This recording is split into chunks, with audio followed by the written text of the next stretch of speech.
সাবেক প্রধানমন্ত্রী বেগম খালেদা জিয়ার মাগফেরাত কামনায় রাজধানীর গুলশান সেন্ট্রাল মসজিদে অনুষ্ঠিত দোয়ায় অংশ নিয়েছেন দলের ভারপ্রাপ্ত চেয়ারম্যান তারেক রহমান। দোয়ার অংশ নিয়েছেন বিএনপির মহাসচিব সহ দলের সিনিয়র নেতারাও। এদিকে জাতীয় মসজিদ, বায়তুল মোকাররম সহ রাজধানীর বিভিন্ন মসজিদে বাদ জুমা বেগম জিয়ার মাগফেরাত কামনায় বিশেষ দোয়া অনুষ্ঠিত হয়েছে। হাসান মাহমুদের রিপোর্ট।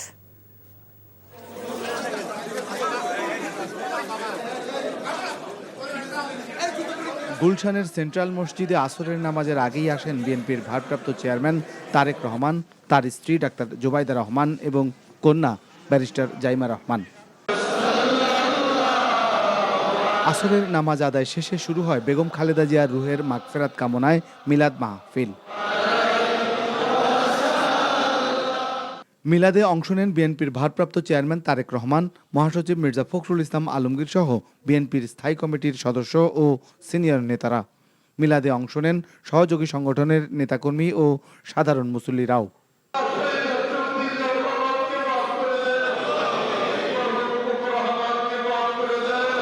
মিলাদ শেষে মোনাজাতে বেগম খালেদা জিয়ার রুহের মাগফিরাত কামনা করে দোয়া করা হয়।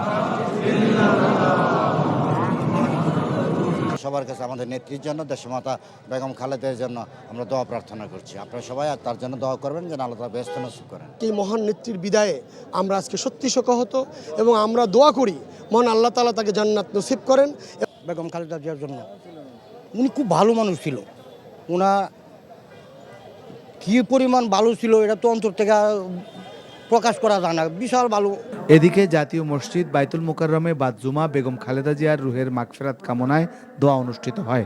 মুসল্লি ও সাধারণ মানুষজন এই দোয়ায় অংশ নেন।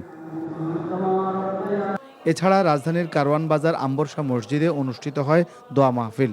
বেগম খালেদা জিয়ার রুহের মাগফিরাত কামনায় রাজধানীর বিভিন্ন মসজিদে বাদ জুমা দোয়া অনুষ্ঠিত হয়। দোয়ায় অংশ নেন সাধারণ মুসল্লিরা। এছাড়াও বেগম খালেদা জিয়ার আত্মার শান্তি কামনা করে প্যাগোডা, মন্দির ও গির্জায় প্রার্থনা অনুষ্ঠিত হয়।